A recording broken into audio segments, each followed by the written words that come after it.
और मेरी YouTube family, कैसे हो आप सब। आशा करती हूँ आप सभी ठीक होंगे। जय श्री कृष्ण। स्वागत है आपका मेरे चैनल शानू किचन मास्टर में।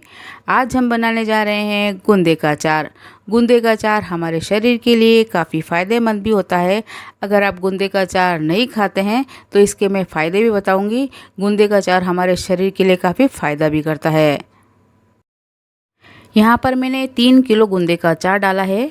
ये अचार मेरे ऑर्डर का अचार है। सोचा मैं आपके साथ में इस अचार की रेसिपी भी शेयर कर दूँ।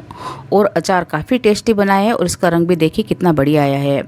गूंदे का अचार हमारे शरीर के लिए काफ़ी फ़ायदेमंद भी होता है। गूंदे को कई जगह अलग अलग नामों से बुलाया जाता है। कई जगह इसको लसोड़ा बोलते हैं, गोंदी बोलते हैं, निसोरी बोलते हैं और कई जगह इसको गूंदा भी बोलते हैं।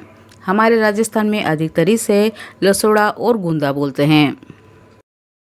गूंदे का अचार बनाने के लिए यहाँ पर मैंने 3 किलो गूंदे लिए हैं। यहाँ पर जो मैंने गूंदे लिए हैं ये ताज़ा गूंदे हैं, पर क्या हो गया कि 2 दिन से ये पड़े रह गए, जिससे क्या होगा इनकी जो पीछे की जो केप है ना हल्की सी सूख गई है। तो हम क्या करेंगे, इसकी पीछे की केप को हमको हटाना नहीं है, केप को रहने देना है। और ऐसे के ऐसे क्या करेंगे, हम इनको उबालेंगे। इनको हम तोड़ेंगे नहीं, अलग अलग नहीं करेंगे, इनको ऐसे ही रहने देंगे।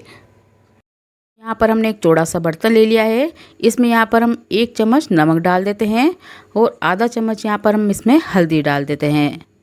पानी को यहाँ पर हम हल्का सा गर्म होने देते हैं। नमक को और हल्दी को यहाँ पर हम अच्छी तरह से हिला लेते हैं। पानी यहाँ पर हमारा गर्म हो चुका है। सारे गूंदे को यहाँ पर हम तोड़ेंगे नहीं और इसी तरह से सारे गूंदे को यहाँ पर हम पानी में डाल देंगे।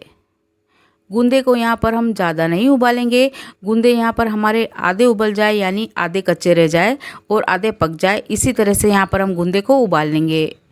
और यहाँ पर देखिए गूंदे को यहाँ पर हमने पानी से निकाल लिया है और गूंदे यहाँ पर हमारे उबल कर तैयार हो चुके हैं। गूंदे को यहाँ पर हमें देखिए इतना उबालना है कि हल्के से हाथों से दबने लग जाए और हल्के से हम इसको नाखून दबाएं ना तो हल्का सा नाखून इसके अंदर चला जाए, बस इतना ही हमें इसको उबालना है। तो यहाँ पर हमारे जो गूंदे हैं ये उबल कर तैयार हो चुके हैं। अब क्या करेंगे, यहाँ पर हम इन गूंदे के जो पीछे की जो केप है ना उसको यहाँ पर हम हटा लेते हैं। इस तरीके से आसानी से इसकी केप निकल जाएगी, क्योंकि ये उबल चुकी है ना, तो इसकी केप जो है ना आसानी से निकल जाएगी। इसी तरह से यहाँ पर हम सारे गूंदे की जो पीछे की केप है ना उसको निकाल लेंगे और एक कपड़े के ऊपर यहाँ पर हम सूती कपड़े के ऊपर इसको सुखा देंगे। गूंदे का अचार खाने से हड्डियाँ मजबूत होती है। अगर आपके जोड़ों में दर्द है तो उसमें भी ये फ़ायदेमंद करता है। सिर दर्द में, कई बीमारियों के लिए ये गूंदे का अचार रामबाण है। तो यहाँ पर देखिए हम इस तरह से सारे गूंदे की जो पीछे की केप है ना उसको यहाँ पर हम निकाल लेते हैं और इसी तरह से यहाँ पर हम सारे गूंदे की केप को इस तरह से निकाल कर गूंदे को यहाँ पर हम एक कपड़े के ऊपर फैला देते हैं। करीबन 5 से 6 घंटे के लिए इस कपड़े के ऊपर यहाँ पर हम गूंदे को रहने देते हैं, ताकि इसका अंदर का जो सारा पानी है वो सूख जाएगा। 5 से 6 घंटे हो चुके हैं। यहाँ पर देखिए हमारे गूंदे का जो पानी है वो अच्छी तरह से सूख चुका है। यहाँ पर आपको इस बात का ज़रूर ध्यान रखना है कि यहाँ पर आपके गूंदे के अंदर पानी बिल्कुल भी नहीं रहना चाहिए, क्योंकि अब हम इसका अचार डालेंगे और अचार डालते समय अगर इसके अंदर पानी रह गया तो अचार पूरा ख़राब हो जाएगा। तो इसलिए यहाँ पर गूंदे के अंदर पानी बिल्कुल भी नहीं रहना चाहिए। गूंदे यहाँ पर हमारे अच्छी तरह से सूख चुके हैं। अब यहाँ पर हम इसका अचार डाल लेते हैं। अचार के लिए मसाला तैयार कर लेते हैं। यहाँ पर मैं ले रही हूँ मेथी दाने और काली मिर्ची, 4 से 5 यहाँ पर मैं लौंग ले रही हूँ। यहाँ पर मैं ले रही हूँ एक दालचीनी का टुकड़ा, जिसको यहाँ पर हम छोटे छोटे टुकड़े में तोड़ लेते हैं, जिससे क्या होगा पीसने में आसानी होगी। सारे मसाले को यहाँ पर हम हल्की सी सिकाई कर लेते हैं। मसाले की यहाँ पर हम हल्की सी सिकाई कर लेते हैं, ताकि मसाले यहाँ पर हमारे सुनहरी अच्छी तरह से सिक कर तैयार हो जाएंगे और अच्छी तरह से क्रिस्पी हो जाएंगे। मसाले यहाँ पर हमारे सिक कर तैयार है। एक प्लेट में निकाल कर मसाले को ठंडा कर लेते हैं। यहाँ पर मैं सौंफ ले रही हूँ, क्योंकि सौंफ से अचार के मसाले में काफ़ी अच्छा टेस्ट भी आता है और सौंफ काफ़ी ज़रूरी है। और यहाँ पर मैं इसके साथ में ले रही हूँ जीरा। सौंफ को और जीरे को भी यहाँ पर हम सेक लेते हैं, क्योंकि सौंफ से और जीरे से मसाले के अंदर काफ़ी अच्छी खुशबू भी आती है और काफ़ी अच्छा स्वाद भी आता है। तो यहाँ पर हम मसाले को हल्के सा सेक लेते हैं क्रिस्पी होने तक। यहाँ पर हमारा मसाला सीख कर तैयार है। अब यहाँ पर हम मसाले को एक प्लेट में निकाल लेते हैं और मसाले को यहाँ पर हम निकाल कर ठंडा कर लेते हैं। काली मिर्च और मेथी दाने को यहाँ पर हम मिक्सर जार में डालकर इसको यहाँ पर हम दरदरा पीस लेते हैं। यहाँ पर हमने मसाले को बिल्कुल पाउडर नहीं किया है, मसाले को यहाँ पर हमने हल्का सा दरदरा रखा है, जिससे क्या होगा, मसाले में खाने में काफ़ी स्वाद लगता है। अब क्या करेंगे, यहाँ पर हमने जो जीरा और जो सौंफ ले रखी थी ना, उसको भी यहाँ पर हम पीस लेते हैं। इसे भी यहाँ पर हम दरदरा ही रखेंगे, बिल्कुल बारीक पाउडर नहीं बनाएंगे। तो यहाँ पर देखिए हमारा जो ये सारा मसाला है पीस कर तैयार हो चुका है। ये देखिए इसे भी यहाँ पर हमने दरदरा ही रखा है। यहाँ पर मैं ले रही हूँ राई। राई को भी यहाँ पर हम बिल्कुल बारीक नहीं पीसेंगे, इसकी दाल हो जाए इतना ही इसे हमें पीसेंगे। तो यहाँ पर हम इसको भी पीस लेते हैं। यहाँ पर मैंने सरसों का तेल लिया है। सरसों के तेल को यहाँ पर मैंने पहले गरम करके ठंडा कर लिया है। अब यहाँ पर मैं अचार डाल रही हूँ, इसलिए यहाँ पर मैं इसको हल्का सा गरम कर लेती हूँ।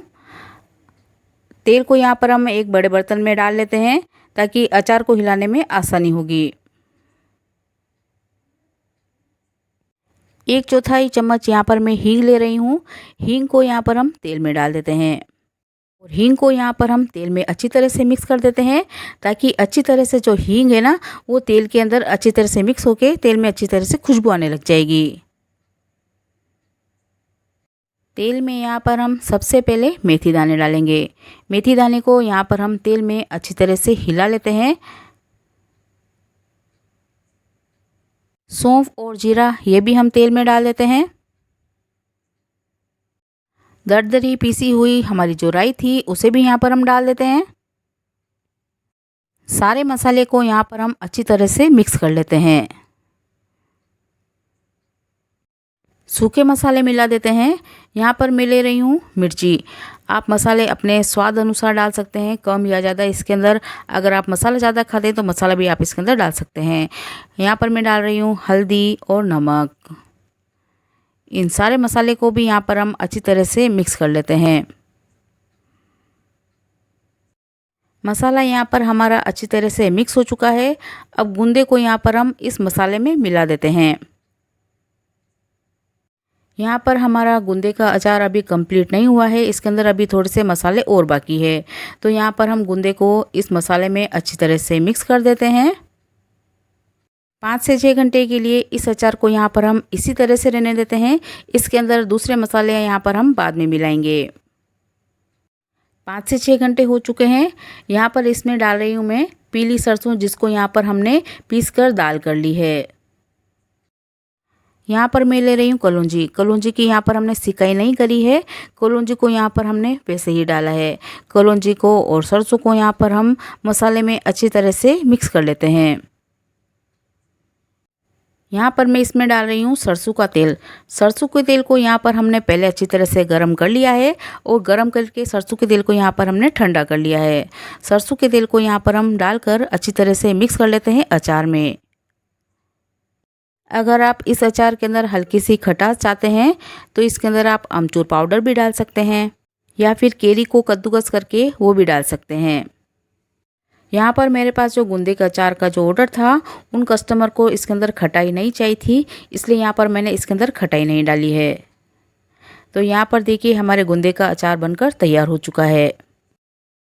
साल भर आपका अचार इसी तरह से रहे, ख़राब ना हो, इसलिए आपको इन बातों का ज़रूर ध्यान रखना है। या तो आप चीनी का जार या फिर कांच का जार इस्तेमाल करें। बर्तन आपका अंदर से गीला नहीं होना चाहिए और अचार भरने के बाद में आप उसके अंदर हाथ नहीं डालें।